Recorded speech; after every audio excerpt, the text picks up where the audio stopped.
여러분 안녕하십니까? 이 추운 동절에도 주님의 따뜻한 사랑 가운데서 이러한 집회를 이곳에서 열게 하시고 매 시간마다 생명의 떡을 풍성하게 먹도록 해주신 우리 하나님께 먼저 감사를 드립니다. 오늘 특별히 여러분들과 나눌 수 있는 그러한 제목은 뒤에 있는 말씀과 같이 우리 예수님의 마음에 우리도 참가하자 그렇게 하는 그러한 의미입니다. 우리가 품자라고 하는 것은 우리가 신성에 참여하자라고 하는 그러한 의미로서 여러분들 인수염을 다 받으셨습니까? 예. 신성이라고 하는 거에 참여하자 이렇게 얘기할 때 그게 좀 줄인 말이 되죠. 신의 성품에 참여하자 이렇게 되는 얘기 아닙니까? 신성의 참여자다라고 하는 말이 많이 나오지만은 다른 말로 말하면 신의 성품에 참여하는 자가 되자 그런 뜻입니다. 본문의 말씀은 이렇습니다. 베드로후서 1장 2절부터 4절에 있는 말씀인데 참 우리에게 용기를 주는 말씀입니다. 하나님과 우리 주 예수를 알므로 이 지금 첫머리에 나오는 하나님과 우리 예수님을 안다고 하는 것은 여러분들은 어떻게 생각하십니까? 이미 다른 성경절이 기억나시죠? 뭐라고요? 예수님, 하나님 아버지와 예수 그리스도를 아는 것이 뭐라고요? 영생이라고요. 그렇죠? 자, 그렇게 함으로써 은혜와 평강이 너희에게 더욱 많을지어다. 영생뿐 아니고 여기는 은혜와 평강이 너희에게 더욱 많을지어다. 그의 신기한 능력으로 자, 이 킹제임스에서는 뭐라고 번역을 했는가 하면은 그분의 신성한 권능이 이렇게 되어 있습니다. 그분의 신성한 권능이 생명과 여기 나오는 이 생명은 일반 우리가 사는 생명이 아니죠. 영생을 말하고 있는 것입니다. 경건에 속한 모든 것. 이 말을 킹제임스에서는 뭐라고 번역했는지 여러분 한번 보세요. 킹제임스 성경을 가지신 분은 하나님의 성품에 속한 모든 것을 우리에게 주셨도다. 이렇게 되어 있습니다. 하나님의 성품에 속한 모든 것을 우리에게 주셨도다. 그것이 경건이에요. 경건 그런 얘기를 많이 하고 경건의 부흥이다 이런 말을 하고 있지만은 경건이라고 하는 말은 누구에게 속한 말인가 하면은 하나님의 속성, 하나님의 품성에 속한 것을 경건이라고 얘기를 하는 겁니다. 무릇 그리스도 안에서 경건하게 살고자 하는 자는 뭘 면치 못해요? 예? 핍박을 면치 못합니다. 그러면 왜 우리 가운데 지금 핍박이 없습니까? 역으로 생각해 보세요. 우리가 경건하게 살지 못하기 때문에 그렇습니다. 경건한 것이 뭐라고요? 하나님의 성품에 속한 것을 우리가 소유했다고 하면은 사단이 가만 놔둘까요? 큰일 나요. 이것 때문에 핍박이 오는 거예요. 그러면 우리가 지금 핍박이 없다고 하는 것도 걱정해 봐야 될 일이 아닐까요?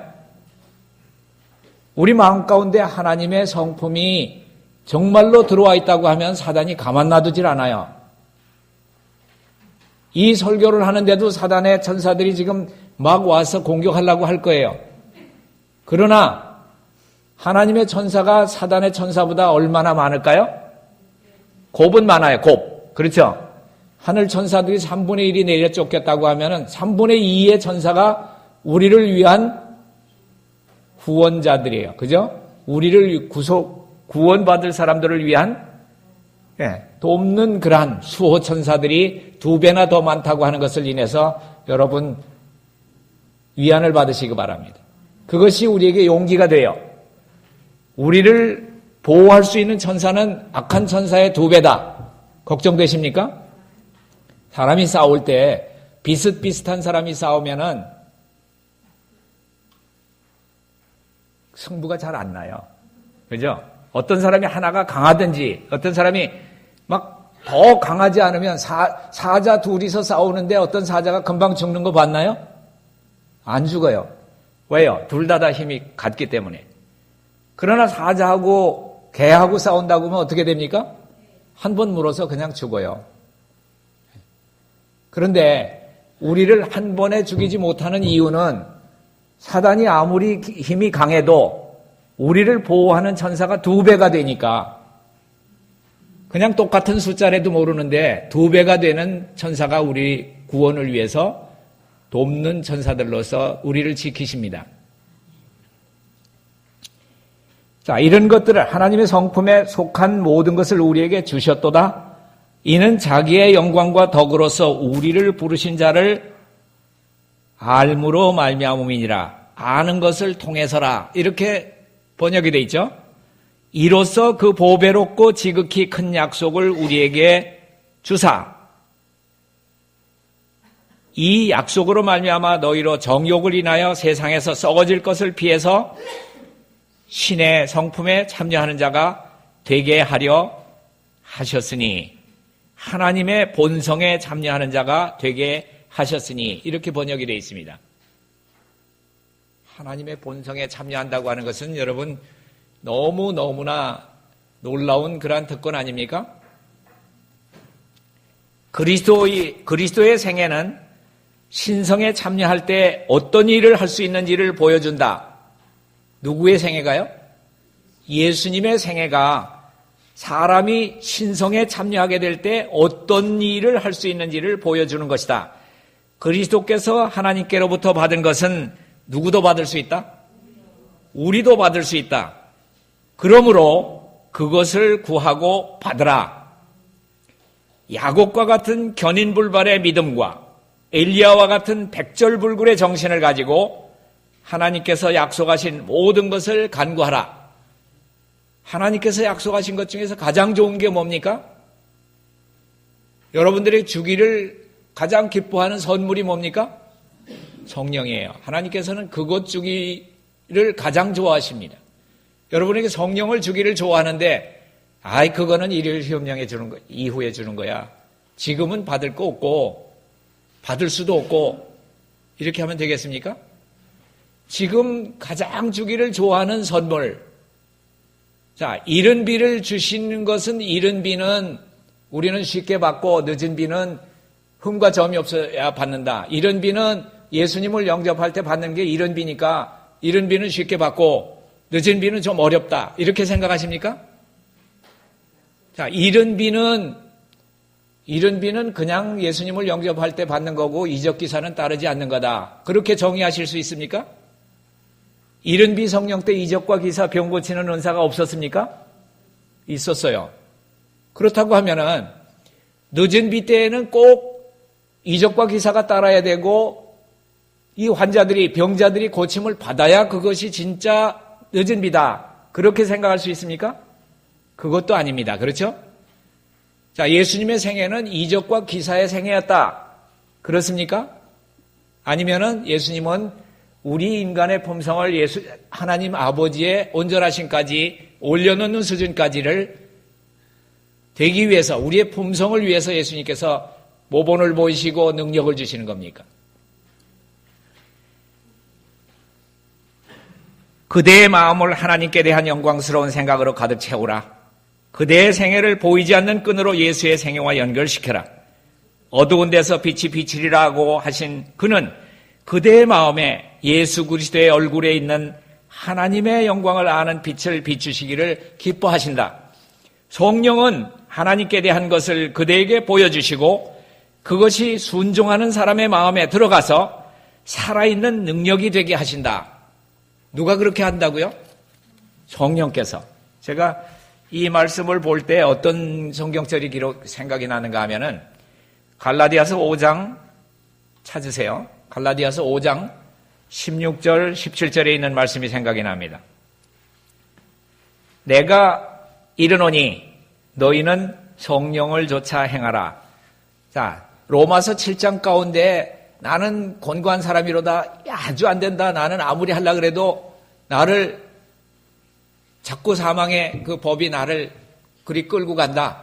나는 어떻게 하겠는가? 이렇게 하던 사람이 8장 가운데서는 뭐라고 얘기합니까? 희망적인 말이 나와요. 성령을 조차 행하라. 성령의 인도를 받는 사람은 그런 어떤 탈출구가 있습니다. 그렇죠? 자, 우리가 아담과 하와가 죄를 짓고 나가지고 절대적으로 사단의 포로가 되어서 사단이 하는 얘기를 전적으로 들을 수밖에 없었던 그러한 죄인이 되었지만은 하나님께서는 즉시로 그날에 가죽옷을 해 입히시고 우리의 의가 되셨다라고 하는 말씀을 우리가 공부했습니다. 그리고 창세기 3장 15절에 나오는 죄를 미워하고 사단을 미워할 수 있는 적의감을 우리에게 넣어주셨다.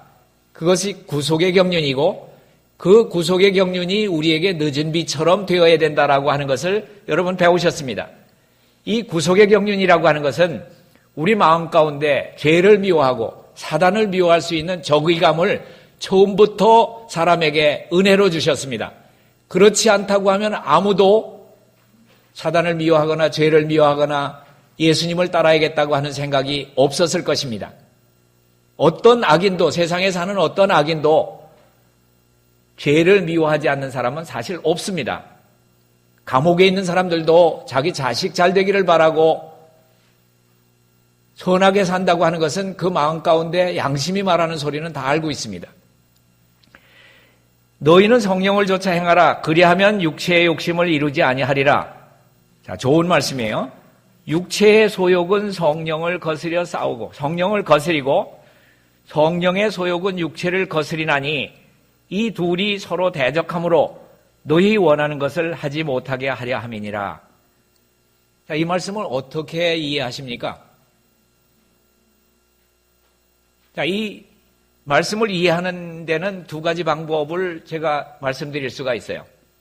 첫째는 육신이 우리에게 하도록 부추기는 악이 너무 강해서 그렇게 들리지 않습니까? 성령이 실제라도 우리를 도우시기에는 무능하다. 그렇기 때문에 우리는 단순히 우리가 하려고 하는 그 선한 것들을 할 수가 없다. 우리는 죄인으로 태어나서 죄밖에 지을 수 없는 몸이다. 그렇게 들리십니까? 자, 또 다른 그런 이해하는 방법은 성령께서 우리에게 하도록 하시는 그 선이 아주 강력한 동기를 우리에게 주기 때문에 육신은 우리에게 대한 그 지배력을 잃게 된다. 그렇기 때문에 그리스도 안에 있는 그 신자는 육신이 본성적으로 자기에게 하도록 자극하는 그 악한 것들을 할 수 없게 된다. 자, 똑같은 성경책을 가지고 어떻게 이해하시는지 이해하시는 대로 되는 겁니다. 자, 첫 번째는 복음입니까? 첫 번째 얘기, 첫 번째 해석이 복음이 됩니까? 자, 육신의 본성이 얼마나 강한지 나는 그저 태어날 때부터 죄인으로 태어났기 때문에 얼마나 강한지 내가 하려고 하는 선은 이거는 할 수 없게 된다. 성령의 은혜가 아무리 커도 은혜가 있다고 하더라도 그것은 육신의 본능보다 이기지 못한다. 그렇게 하는 것이 우리에게 복음이 될 수 있습니까? 그거는 복음이 아니고 나쁜 소식입니다. 나쁜 소식이에요. 여러분이 죄 있는 본성을 가지고 육신 안에 있는 한 계속해서 패배할 운명에 처해 있다. 이렇게 생각한다고 하면은 그대로 됩니다. 그런데 이것이 많은 그리스도인들이 실제로 믿고 있는 겁니다. 우리 안에도 그런 생각을 할 수가 있습니다. 그들의 경험은 끊임없이 이러한 소신을 강화하고 있는데 그들의 육신의 전능함을 발견하기 때문입니다.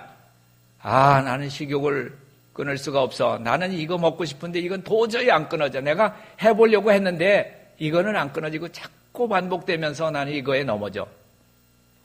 나는 자만심, 질투심, 증오심, 시기심, 다른 사람 미워하는 거 안 해보려고 내가 노력했는데 내 육신의 본성이 그렇기 때문에 천성이 그런 걸 어떻게 해. 이건 안 고쳐져. 성령께서 은혜를 준다고 하더라도 나한테서는 이게 안 고쳐지거든. 자꾸 실패를 합니다. 자, 장군이 지혜가 없어가지고 군인들을 데리고 나가면 의뢰이 나갈 때마다 넘어지는 장군이라고 하면 그 군사들은 마음 가운데 어떤 마음을 가질까요? 또 전쟁이 났다. 그러면 어떻게 해요? 어떻게 하면 도망갈까? 어떻게 하면 장군 몰래 도망갈까 그런 생각을 해요. 근데 옛날에 알렉산더 대왕이 이끄는 그러한 군사들은 갈 때마다 어떻게 해요? 매번 이겨요. 백전백승이에요. 그 군사들은 싸움하기를 좋아했을까요? 안 했을까요? 좋아해서 싸움 있다 그러면은 먼저 앞장서 나가요. 왜요? 나가면 한 사람도 죽지 않고 전리품들은 있는 대로 많이 가져오고 갔다 와서는 누구를 자랑할까요? 아, 내가 얼마나 많은 사람을 내가 이겼는데 그러면서 자랑할까요? 누구를 자랑할까요? 알렉산더 대왕을 아주 입에 침이 마르도록 자랑을 해요. 우리 대왕님은 언제나 나가면은 언제나 백전백승이야. 그렇기 때문에 우리 나가면은 신이 나거든. 그러면서 얘기를 해요. 여러분의 대장은 누굽니까? 여러분은 예수님을 뭐라고 부릅니까? 예수 그리스도. 그리스도라고 하는 말은 무슨 뜻입니까? 메시아라고 하는 말과 같은데 메시아라고 하는 말이나 그리스도는 무엇을 뜻합니까? 왕이에요. 기름 부음을 받은 사람. 옛날에 선지자가 양각에다가 넣고 기름을 머리에다가 쫙 부으면은 그 사람이 뭐가 됐어요? 왕이 됐어요. 자, 기름 부음을 받을 때까지라고 하는 얘기는 왕이 나실 때까지라고 하는 얘기입니다. 예수님이 이 땅에 오셔서 왕이 되셨습니까? 예언대로 왕이 되셨어요. 그런데 어디에 왕이 되셨습니까? 이스라엘의 왕이 되셨습니까? 세계의 왕이 되셨습니까? 여러분의 마음의 왕이 되기를 원하시는 겁니다. 여러분이 예수님의 마음을 품을 때 예수 그리스도의 마음을 품는 겁니다. 그리스도는 뭐라고요? 왕이에요. 여러분, 왕의 명령을 거절하면 어떻게 됩니까? 여러분은 왕에게 순종한다고 그렇게 말합니까? 왕에게 복종한다고 얘기를 합니까? 복종한다고 그래요.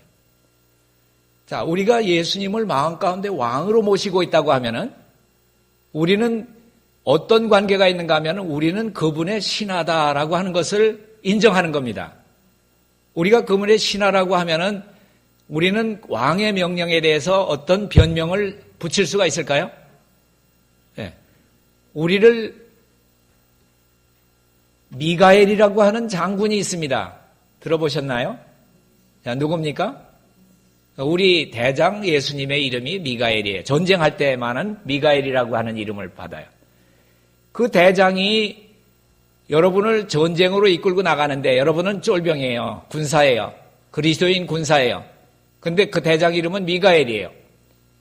나갈 때마다 이긴다고 하면은 여러분은 싸우기를 원하십니까? 아니면 피하려고 하십니까? 우리 대장이 언제나 이겼다고 하면은 여러분은 그 대장을 따라서 나갈 때 제가 앞장서겠습니다. 제가 나가서 그 싸움을 싸우죠. 왜요? 예수님이 계시니까. 우리 대장 예수님이 하라고 하는 데만 하면은 우리는 백전백승입니다. 그렇기 때문에 나는 주님을 우리의 대장으로 모셨습니다. 예수님의 이름이 그렇게 많아요. 그러면 예수라고 하는 이름은 무슨 뜻입니까? 여러분 한번 대답해 보세요. 예수라고 하는 이름 크게 얘기하세요.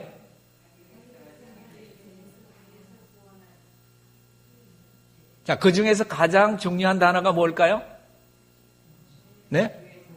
구원자. 근데 어디에서 구원자입니까? 자, 죄 가운데서입니까? 죄로부터입니까?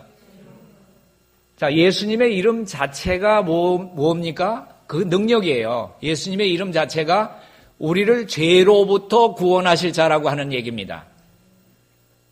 그러면은 예수라고 하는 이름을 영접하는 사람은 누가 됩니까? 요한복음 1장 12절에 뭐라고 얘기했습니까? 그 이름을 영접하는 자는 하나님의 자녀가 되는 뭐를 얻었으니?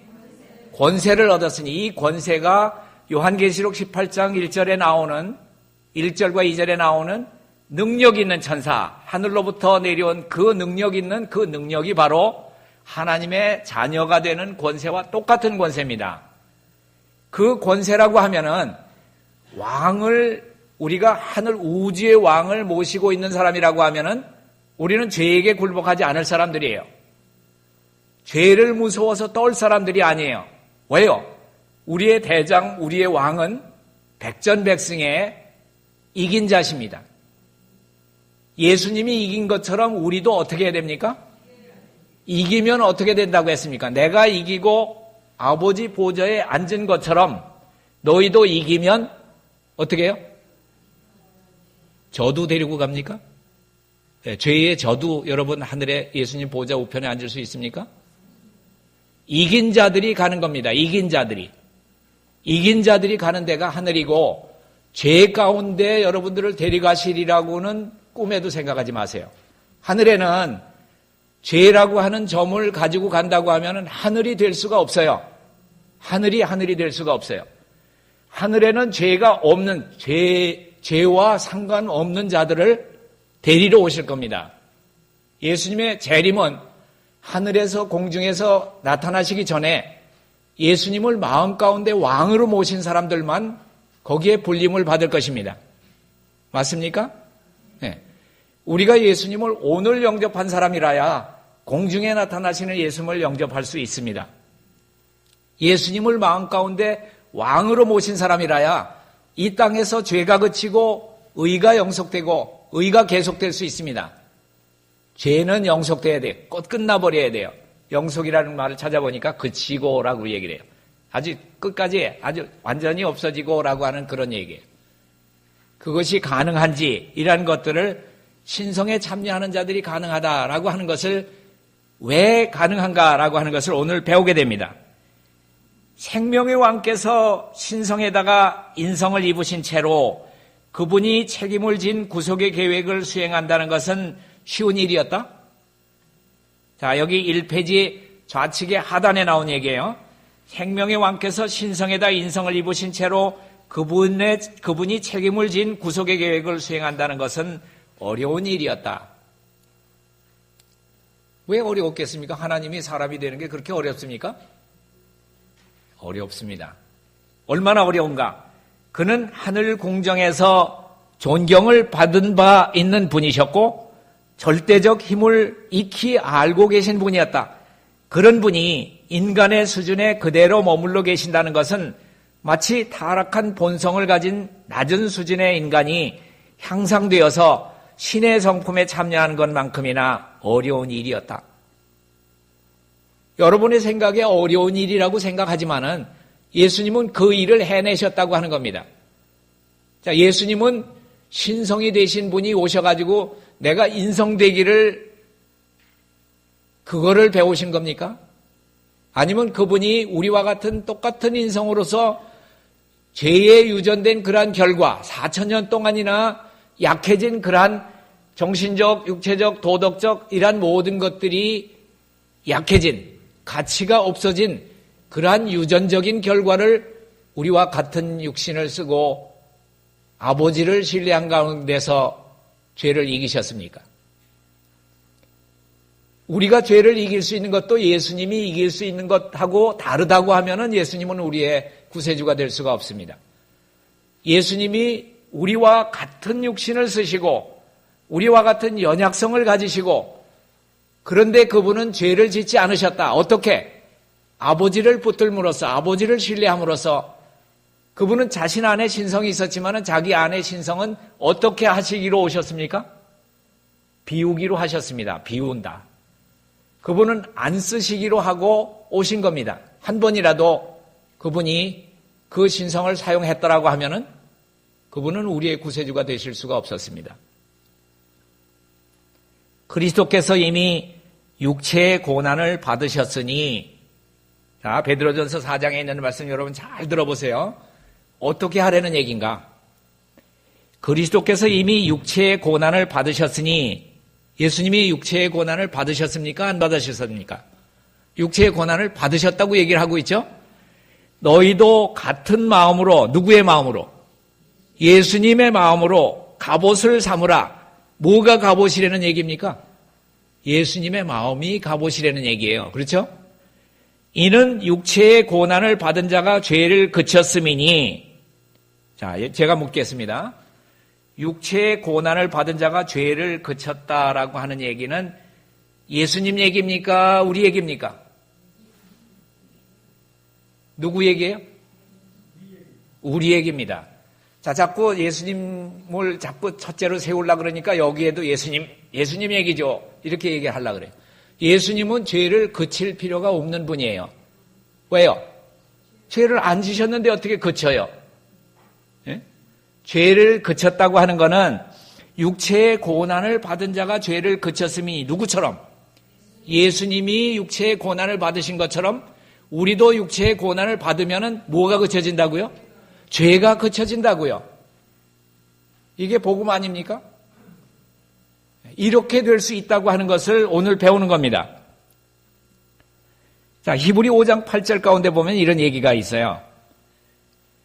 그가 하나님의 아들이시라도 받으신 고난으로 순종함을 배워서 온전하게 되셨은즉. 자, 여기 나오는 죄를 그친다고 하는 건 그런 누구의 경험이라고요? 우리의 경험입니다. 우리의 경험이 반드시 되어야 돼요. 너희 안에 이 마음을 품으라. 곧 그리스도 예수의 마음이니 그는 근본 하나님의 본체시나 하나님과 동등됨을 취할 것으로 여기지 아니하시고 오히려 자기를 비어 종의 형체를 가지시고 사람들과 같이 되었고 사람의 모양으로 나타나셨음에 자기를 낮추시고 죽기까지 복종하셨으니 곧 십자가에 죽으심이라.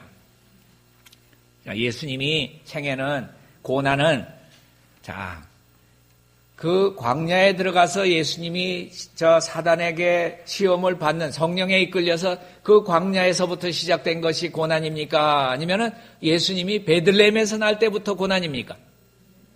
베들레헴에서 태어나자마자 그의 전생에는 고난의 생애였습니다.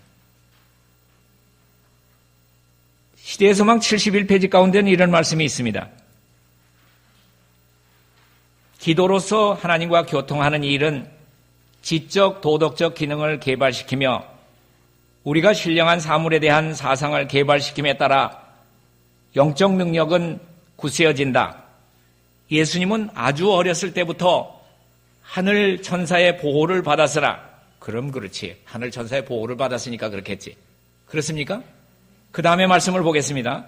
그럼에도 불구하고 그의 생애는 흑암의 권세에 대항해서 싸운 긴 투쟁의 생애였다. 사단은 예수를 시험에 빠뜨리기 위해서 온갖 수단을 다 썼다.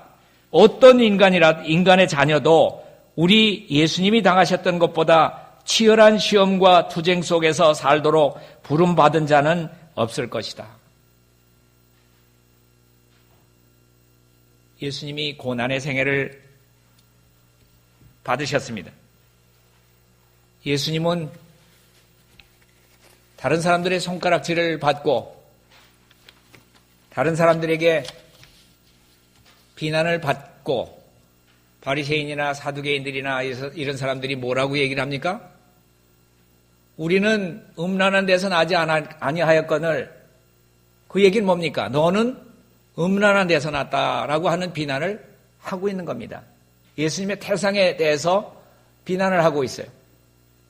예수님이 어떻게 나실 거라고 하는 것이 예언이 되어 있는데도 불구하고 누구에게서 난다 그랬어요? 처녀의 몸에서 나겠다고 하는 것이 예언이 되어 있는데도 예수님의 태생에 대해서 손가락질을 하면서 너는 음란한 데서 났는데 라고 하는 얘기를 손가락질을 합니다. 인간이 그리스도에 대해서 손가락질을 할 수 있는 그런 부분입니까? 그것이? 절대로 그럴 수 없는 부분이에요. 예수님이 어려서 자라면서 그런 얘기를 많이 들었어요. 뒤에서부터 아빠도 없이 엄마가 배가 불렀대. 그런 얘기를 뒤에서 하는 얘기를 들었을까요? 못 들었을까요? 들었어요. 예수님이 뒤돌아서면서 뭐? 그러면서 눈 한번 크게 부르뜨면 어떻게 될까요? 예? 예수님 안에 있는 신성이 그들을 어떻게 할 수 있을까요? 다 넘어뜨릴 수 있어요. 근데 예수님이 만약에 눈 한 번이라도 그렇게 크게 떴다고 하면은 어떻게 우리의 구세주가 되셨을까요? 그분이 육체의 고난을 받으셨나요? 받았습니다. 그분은 어려서부터 공생에 이르기 전에도 긴 투쟁의 고난의 시기를 겪으셨습니다. 이 페이지에 보면 그렇다 그리스도께서 왕이라고 우리가 읽어도 돼요. 인성을 쓰신 왕께서 신성에 참여하셨으므로 여기 주의하세요. 그분을 우리 인성과 똑같이 놓고 보는 거예요. 신성이 인성에 참여함으로가 아니라 그분이 인성을 쓰신 그리스도께서 신성에 참여하셨으므로 만일 우리가 약속의 자녀이고 육신에 속하지 않는다면 인성인 우리도 신성에 참여하는 자들이 되기 때문이다. 이 세상에서 그분에게 주시고 또 그가 가지신 것은 우리 모두에게 값없이 주시고 또 우리가 가질 수 있는 것이다. 그리스도의 승리를 통해서 그분께서 가지신 모든 이점이 누구에게 주어졌다? 자, 우리 본문의 말씀이 그 말씀을 대표하고 있는 글이에요. 하나님에 속한 모든 그러한 신성에 속한 것들을 다 우리에게 주셨다 그랬습니다. 인간은 자신보다 높은 능력을 받게 되었고 이 신성에 참여하는 자가 되므로 탐욕으로 타락된 세상에서 승리할 수 있게 되었다. 인성 가운데서 그리스도께서는 완전한 품성을 개발하셨다. 히브리 5장 8절이 그 말씀을 입증하고 있죠. 그는 육체에 계실 때에 자기를 죽음에서 능히 구원하실 이에게 심한 통곡과 눈물로 간구와 소원을 올렸고 그의 경외하심을 인하여 들으심을 얻었느니라. 그가 아들이시라도 받으신 고난으로 순종함을 배워서 온전하게 되었은즉 자기를 순종하는 모든 자에게 영원한 구원의 근원이 되시고 샘플이 되셨다는 얘기예요. 그분이 우리의 모본이 되셨다는 얘기예요. 자, 모본은 샘플은 어떻게 하라고 주어지는 겁니까? 그냥 쳐다만 보라고 하는 겁니까? 네, 우리도 순종하고 따라가라고 하는 그러한 이야기입니다. 그러므로 저가 범사의 형제들과 같이 되심이 마땅하도다. 이는 하나님의 일에 자비하고 충성된 대제사장이 되어 백성의 죄를 구속하려 하심이라. 자기가 시험을 받아 고난을 당하셨은즉 시험 받는 자들을 능히 도우시느니라. 그렇다고 생각하십니까? 예수님이 시험 받아서 어떤 때 시험이 되는구나, 어떻게 도와주면 되겠구나 하는 걸 예수님이 모르실까요? 그분의 생애와 품성은 인간이 신성에 참여하고 매일 투쟁에서 세상을 이김을 통해서 갖게 되는 품성의 완전함을 나타내고 열어 보여주는 생애였다. 어떤 생애라고요? 우리가 할 수 있는, 우리가 인성이 신성과 연합될 때 할 수 있는 그 모습을 예수님이 사셨다. 여기 나온 얘기가 중요합니다. 매일, 아니 매순간이겠죠. 매순간 그분은 투쟁의 생애였습니다. 그러면 예수님이 투쟁의 생애였다고 하면 날마다 찡그린 얼굴 가지고 사셨을까요? 네, 여러분은 예수님이 이러고 어떻게 하면 죄를 이길까 그러고 다니셨을까요?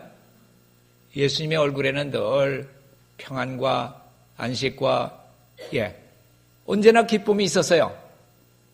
그분은 마음 가운데 고민이 있을 때도, 그래서 우리 보고 뭐라고 얘기를 합니까? 환난 중에도 어떻게 하라고요? 기뻐하라고 그럽니다. 어떻게 환난 중에 기뻐합니까? 여러분이 환난을 당하는데 이거 못 견디겠네 그러면서 나는 못 견디겠네 하면서 억지로 웃습니까? 그게 아니에요. 예수님과 함께라고 하면은 감옥이 뭐가 됩니까? 천국이 돼요. 그렇죠? 사도 바울이 감옥에 갇혔을 때 그 감옥의 우물하고 침침한 그 감옥이 환하게 금빛으로 빛나고 정말 그 안에서 찬송이 흘러나왔어요. 그렇죠? 근데 그 찬송 소리에 뭐가 흔들렸어요? 감옥의 터가 흔들려 버렸어요. 어떻게 됐어요? 막 무너져 버렸어요. 그리고 죄수들이 막 나가려고 그러니까 이 빌립보 감옥에서 어떻게 얘기를 합니까? 잠잠해. 가만히 있어. 나하고 같이 행동해. 가만히 있으니까 조금 있다가 간수장이 뛰어들어와 가지고 어떻게 해요? 다 도망갔구나. 이거 내가 다 놓쳤으니 내가 죽어야지. 칼을 앞에다 대고선 죽으려고 그러는데 바울이 뭐라 그럽니까? 잠깐. 아무도 도망가지 않았으니까 자기 몸에 해를 끼치지 말라. 그 바울의 얼굴에는 기쁨이 있었어요. 예수님과 함께 있다고 하는 것은 환난 중에서도 즐거워할 수 있는 그러한 마음을 받은 거예요. 우리가 예수님의 마음을 받으면 이 땅의 삶이 침울한 삶이 아니에요. 누가 봐도 기쁨의 생애가 될 수 있는 겁니다. 그리스도인 생애는 항상 기뻐하고 항상 감사하고 항상 기도할 수 있는 마음이에요. 그것이 바로 예수님이 성령을 통해서 우리 안에 들어올 때 이루어지는 결과들입니다. 성령의 열매 역시 그렇습니다.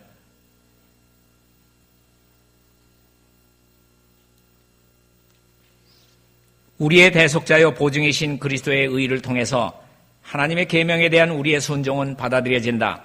그리스도께서는 그분의 신성에 인성을 옷 입으시고 식욕과 야심과 세상을 사랑하는 데 대한 시험을 견디셨고, 이래서 인간이 그분의 입혀주신 의를 통해서 하나님의 계명을 지킬 수 있도록 만드셨다.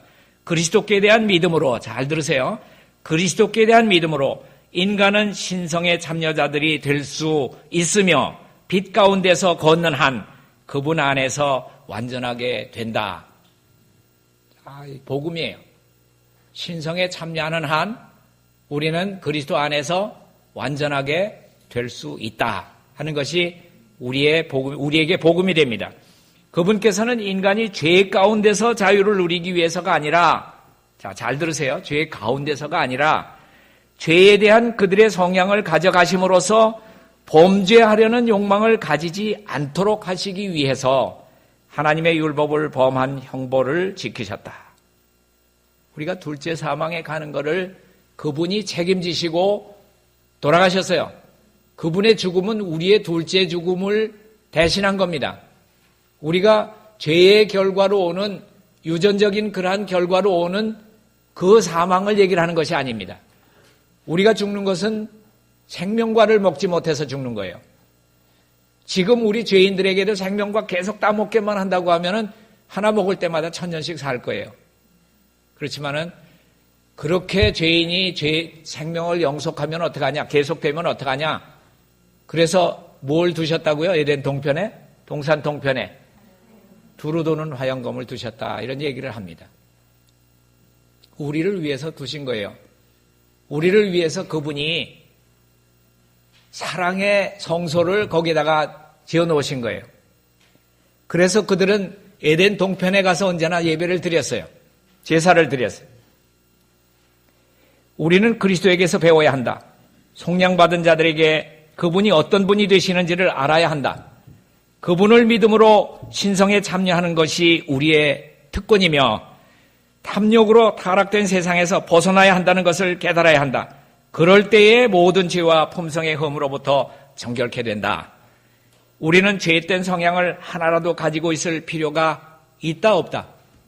없다. 왜요? 죄된 성향 끝까지 가는 거 아닙니까? 우리는 죄된 본성을 가졌으니까 죄된 성향 그대로 가져야 되는 거 아닙니까? 여긴 뭐라 그랬어요? 죄된 성향을 하나라도 가지고 있을 필요가 없다. 그리스도께서 죄를 지고 가신다. 보라, 세상 죄를 지고 가는 하나님의 어린 양이로다. 우리가 이런 외침이 돼야 돼요. 우리가 신성에 참여할 때 잘못에 대한, 자, 들어보세요. 선천적, 후천적 죄에 대한 그러한 경향들은 품성에서 어떻게 되고? 잘려져 나가고 제거되고 소원을 향한 살아있는 능력으로 무장하게 된다. 하나님의 이름 가운데 그분의 은혜를 통해 인간은 그리스도께서 승리하신 것처럼 승리할 수 있다. 그리스도 안에 신성과 인성이 연합된 것처럼 인간이 승리할 수 있는 유일한 방법은 신성에 참여하는 것이다. 자, 이 신성에 참여한다고 하는 제목을 붙인 이유가 여러분들이 인간이 승리할 수 있는 하나밖에 없는 방법이기 때문에 이 방법을 우리가 알아야 되겠다고 하는 그러한 생각이 간절했습니다. 인간이 당하는 온갖 쓰디쓴 슬픔 중에 그리스도께서 맛보지 않은 것은 하나도 없었다. 예수의 가문을 이유로 들어서 그를 멸시하려고 하던 사람들이 있었으며 유년 시대에도 그는 그들의 조롱하는 표정들과 악의의 찬 속삭임을 당하지 않으면 안 됐다. 제가 설명드렸죠? 유년 시대에도 그런 얘기를 들었다는 얘기예요. 그럴 때 어떻게 했다고 하면은 만일 그가 한마디의 조급한 말로나 표정으로 응수했더라고 하면은 또 한 번이라도 부정한 행위를 함으로써 그의 형들에게 양보했더라면 그는 완전한 모본이 되지 못했을 것이다. 그것이 육체의 고난이 아니고 뭡니까? 예수님이 육체의 고난을 우리를 위해서 받으셨고 또 우리에게 모본이 되시기 위해서 받으셨습니다. 따라서 우리의 구속을 위한 계획도 성취하지 못하셨을 것이다. 만일 그가 죄에 대한 핑계가 있을 수 있다는 것을 인정만 하셨더라도 여러분은 죄 짓고 나서 핑계 됩니까? 안 됩니까? 네, 돼요. 이거는 어쩔 수 없었던 거야. 이건 선의의 거짓말이거든. 네. 하나님은 이것쯤은 인정하실 거야. 다니엘이 한 달 동안 기도하는 것을 왕에게 말고 기도하는 것을 붙잡히면 어떻게 되는 거 알았어요? 사자굴에 들어가는 걸 알았어요. 여러분 같으면 어떻게 했을까요? 쉽네 문 닫고 기도하지 그랬을까요? 네, 그가 하던 그대로 동쪽문을 열고 예루살렘을 향한 동쪽문 창문을 열고 그대로 한 달 동안 계속 합니다. 다니엘의 세 친구들은 어떻게 합니까? 절하면은 살고 그냥 서 있으면 죽는다고 하면은 반쯤만 앉으면 되지 않습니까? 예, 그러면 못 볼 수도 있잖아요. 그러나 그 친구들이 그렇게 했습니까? 아니에요. 죽음을 무릅쓰고 내 왕의 명령은 그런 것이 아니다. 내 대장의 얘기는 그런 것이 아니다. 나는 복종해야 될 군사고 복종해야 될 신하다. 그런 생각이 그들에게 있었습니다. 그것이 예수님의 마음을 우리가 품으라고 하는 겁니다. 신성에 참여하라고 하는 겁니다. 어떻게 하면은 우리가 유일한 안전한 길에 설 수 있을까? 그것은 예수님의 마음을 품는 것밖에는 없습니다. 신성을 나누어 받음으로써 우리는 순결하고 거룩하고 더러움 없이 설 수 있습니다. 어디에 설 수 있을까요? 예? 우리가 신성을 나누어 받으면은 어디 설 수 있어요? 거룩하고 더러움이 없고 할 때 무슨 얘기가 생각이 납니까? 입에 뭐가 없이? 거짓말이 없는 자가 어디에 선다고요? 유리바닷가에 선다고요. 그 사람들이 누구라고요? 14만 4천이라고요. 예수님과 함께 그 자리에 설 수 있는 사람은 입에 거짓말이 없는 사람이라야 돼요. 예. 더러움이 없어야 돼요. 순결해야 돼요. 사람들이 그 아래 3페이지 아래 보면 이런 말씀이 있습니다. 사람들이 그리스도의 뜻에 복종하고, 자, 말을 좀 바꿔보겠습니다. 사람들이 왕이 되신 분의 뜻에 복종하고 신하들처럼 신의 성품에 참여하는 자가 되기로 동의할 때, 여러분도 동의하십니까? 여러분 마음 가운데 예수님을 왕으로 모시겠습니까? 그리고 우리가 그분에게 복종하는 신하가 되겠습니까? 삐뚤어진 특성은 사라질 것입니다. 그들이 품성 가운데 있는 자신들의 삐뚤어진 특성과 그거를 다른 신학적 용어로 말하면 죄의 성향, 삐뚤어진 경향, 그렇죠? 경향이라고 하는 것이 경이 뭐예요? 기울기가 있다. 가만 놔두면 흘러서 미끄러진다. 그게 경이에요. 그렇죠? 네. 이렇게 기울어져 있는 걸 경향이라 그래요. 그럼에도 불구하고 우리는 이러한 것들을 하나라도 그런 못된 비뚤어진 성벽을 가지고 있을 필요가 있다 없다. 유전적이거나 선천적이거나 후천적인 것들이 우리가 그냥 소유할 수밖에 있다 없다. 없습니다. 그럴 필요가 없는 겁니다. 왜? 신의 성품에 참여하는 자가 될 때 이것들은 우리에게서 어떻게 된다고요?